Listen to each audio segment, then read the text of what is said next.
Hey, it's Clay. Hope you guys are doing well. Welcome to another video. This is going to be kind of an audio demonstration test type of thing, and I'm going to focus on what happens to an audio signal when you put it through a guitar amplifier, which hopefully could help answer the larger question, which would be, why do guitar amps sound good?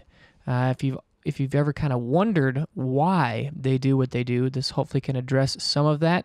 This is going to be kind of a very general overview and not getting into any specific amplifiers, but hopefully some of these basic concepts can be helpful. So in order to show this, I'm going to use a test. And the idea is going to be that we're going to present a constant input variable. So what's going in is always going to be the same. And then we're just going to monitor what happens to the output at the end, depending on what you do in the middle. So let's just go ahead and take a look what I've got set up here. This is a track that I have in my DAW Reaper, and I've got three tracks, which you'll see right here on the left. One is called Sine, second is Clean, the third is Distorted. And for the control test, I'm going to use a sine wave, which is created using this C here, which I believe is at 260 hertz, and I'm just using a plugin called Resynth to create a sine wave. And basically, all this is going to do is create a very stable and very steady constant. And so if I open this program right here, this is called Span, and it actually is a great way to observe what happens to an audio frequency on this EQ spectrum. Then in the second test, I have this clean track, and all I've done is I've taken the exact same thing. We still have our C note here at 260 hertz on the sine wave. Still have our synth plug-in, but then I'm running it into Amplitude 4 on a Fender Clean amp model. This would be a very, very just kind of average, basic Fender Clean sound with an amplifier, a cabinet, and also a microphone in front of that cabinet. And then third up, we have a distorted track, which is going to be, again, same C note, same synth.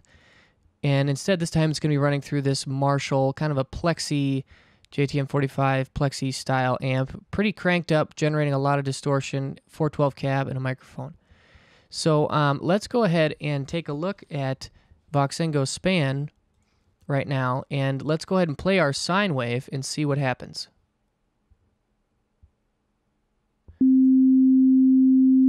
Okay, so I just pressed hold while this initial note was playing.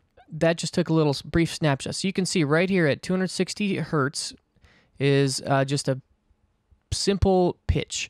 And we're going to call this the fundamental. There is only a single note here being played. It's very simple, very straightforward. Next up, we've got our clean signal. I'm just going to do the same thing. Open up Voxengo Span, and now we're going to play this clean signal. Press hold again. And if you'll notice, if you take a look at this, we still have this fundamental at C at 260 hertz, but we also have these other peaks being created. And again, we took the same input as before, and all we're doing now is running it through this Fender Clean amplifier. And these little spikes here are called harmonics. Now, these are very interesting and very important. Basically, when you run an audio signal through that Fender Clean amplifier, it amplifies it, but in turn, it also is going to distort it. Now, I'm dealing with a amp model of a Fender amp, and you can, I guess, debate about the accuracy of amp modeling compared to a real tube amp, but I think the overall point here about what it's doing to that audio signal is going to be very accurate, even to a real tube amp. We are distorting the signal. Even if it's a clean amp, there's still going to be some sort of harmonic distortion that is occurring when you amplify it via a tube.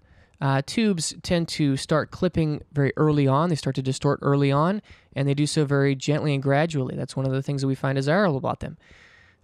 So we have these harmonics that are being created. And what I want to take note of is the pitches at which these harmonics. We've got one here at approximately 790. 780. We've got one here at 1.3K. And actually, I have a post on my blog that I'm going to pull up now. I actually laid out the frequencies, and I looked up these frequencies that we're looking at. Here's our C, initial pitch, 260 hertz is a C. So this first fundamental right here, this one right here is at 780. That's a G note. And this next one is at 1.3K. That's an E note. So these are kind of our biggest ones. Then this one, second, third, fourth, then this fifth one. Let's take a look at that one. That's a D note. So if you know anything about music theory, you have a C chord, you have the G, which is the fifth in relation to a C note in the key of C major. We have an E, which is the major third. So with these three notes, a C, G, and E, we have created a C major chord. So I think this is fascinating that when you run your signal through a guitar amplifier, you are essentially creating almost a chorus. You're turning a single note into a chord based on the harmonics that are going along with it. So you're basically having these extra notes that are being generated that will harmonize, aka harmonic, harmonize with the initial fundamental frequency. And that's kind of a big reason why I think that we're hearing these wonderful things from these guitar amps. Let's go ahead and take it a step further at this point, and let's go to our distorted Marshall amp. I'm going to open Vox and go span, and we're going to play it. Press hold. Look at that. That is amazing. Look at how much harmonic content has been generated. And the thing that I really want to point your attention to is that it's very different from our previous note. We've got a note here at 530 that wasn't there previously. Here's our 780, that's still there. Here's our 1.3K, that's still there. But we've got a lot of other notes, and especially in this range from about 2K to maybe 5K, we've got a tremendous amount of harmonic content. And a couple of thoughts here. First of all, when you think about a Marshall tonality, I think a lot of times people talk about fizz, and I think this is a big reason why that exists, because the way that a Marshall will clip the signal creates a tremendous amount of high frequency harmonic distortion. Another thing that I want to note is because we have so many more frequencies, I want to bring up what are called even order harmonics and odd order harmonics. Now, this is getting a little bit out of my education, so I'm really happy to be corrected on this point. But basically, when we had our Fender amp, we've got our C, we've got our G, we've got our E. Those notes are even with one another in terms of they're all part of the C major scale. If you look at the way that an audio waveform goes up and down, and it's all very even to create these very pleasing major chord sounds. But with this Marshall amp, I am seeing more odd-ordered harmonics. Again, we've got one here at 530, 1.05K. These are not necessarily notes that are going to harmonize with a C in the major scale that we would typically know. And so we're getting these odd-ordered harmonics, which have a different sound. Now, I think this is very, very interesting because what I know about Marshall amps, they bias their preamp tubes differently. There are some components that bias the cathode of the preamp tube, and a Marshall or the ones that supply voltage to the plate. Both are very typically done very differently in a Marshall amp. And so to my ear and my understanding, that accounts for the difference here. The components, the way that the circuit is different, is generating different types of harmonics, which is a big reason why we have these different sounds in these different amplifiers. So again, I find this very, very interesting to see. We're providing the same kind of input as this sine wave. Put it through by itself, it's just this fundamental.